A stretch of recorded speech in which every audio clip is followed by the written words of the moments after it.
बे समाव मोनसे गिदिर खौरां बाक्सा जिल्लानि सालबारि महकुमानि बेन्दोङाव थानाय फातेमाबाद साहा बागानाव गोख्रों सोमावसारदों। राजेश जालानि हेंथायै सोमावसारदों साहा बागाननि लेबारफोरा।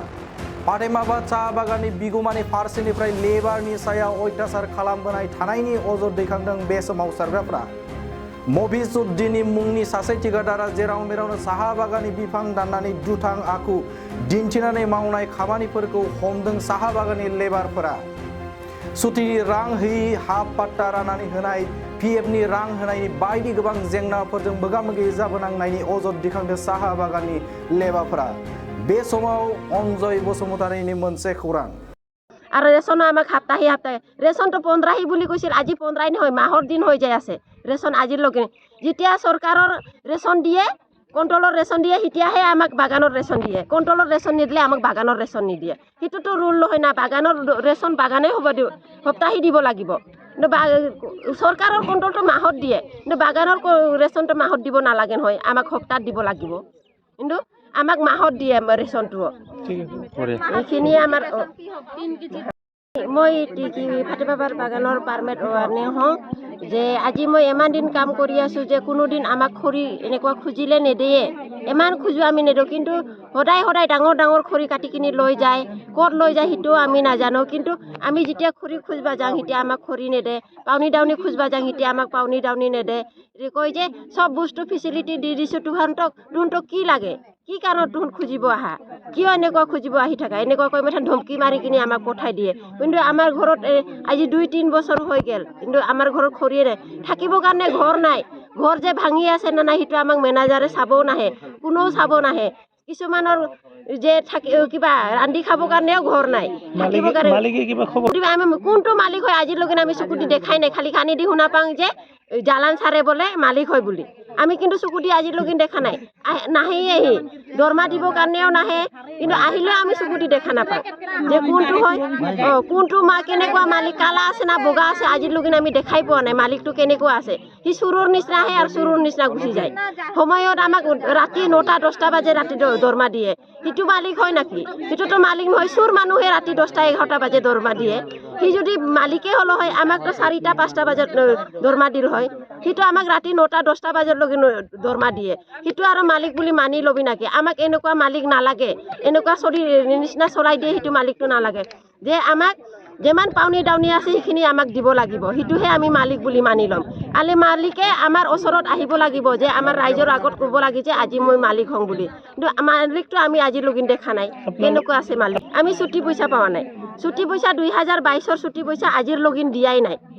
যে আৰু এতিয়া 2023ৰ ছুটি পইচা পাবা লগা আছে, সেইখিনিও দিয়ে। সেইটো বা কোনদিন বা দিব ক'বই নোৱাৰোঁ। 22টোৰে পোৱা নাই আৰু 23টোতো আৰু কেতিয়া দিব, সেইটোতো আমি মানি। যোৱাকালি ধীৰাজ বৰ্মনে কৈছে যে ছুটি পইচা 22 তাৰিখে দিয়া হৈছে। তো যোৱা 22 তাৰিখটো ৰবিবাৰ আছিল, জানুৱাৰীৰ 22 তাৰিখে ৰবিবাৰে আছিল, কিন্তু ৰবিবাৰেতো কোনো পে'মেণ্ট নেদে। কিন্তু আমিতো ছুটি পইচা পাৱাই নাই। তো 22 তাৰিখ কোনোবা পে'মেণ্ট দিয়ে নাকো, কোনোবা জাগাত পে'মেণ্ট দিয়ে, পে'মেণ্টটো নেদিয়ে 22 তাৰিখে। কিন্তু আমি ছুটি পইচা পাৱাই নাই। কিন্তু ইটো সপ্তাহৰ ভিতৰত আমাক যেনকৈ হ'লেও ছুটি পইচা লাগিবই আৰু যে আমাক দিবাই লাগিব। যদি ছুটি পইচা নেদে ইয়াৰ পৰা গুচি যাওক। দেখা পাইছোঁ যে বহুত দিন আগৰে পৰা আমাৰ ফাতেমাবাদ চাহ বাগিচাত সমস্যা চলি আছে, আৰু এই সমস্যাৰ ওপৰত প্ৰত্যেকবাৰে সমস্যা হৈয়ে আছে। তথাপিও মানে মেনেজমেণ্ট বা আমাৰ এই মালিক পক্ষ মানে শ্ৰমিকৰ পৰা শোষণ নীতি প্ৰত্যেকবাৰে চলাই আছে মানে।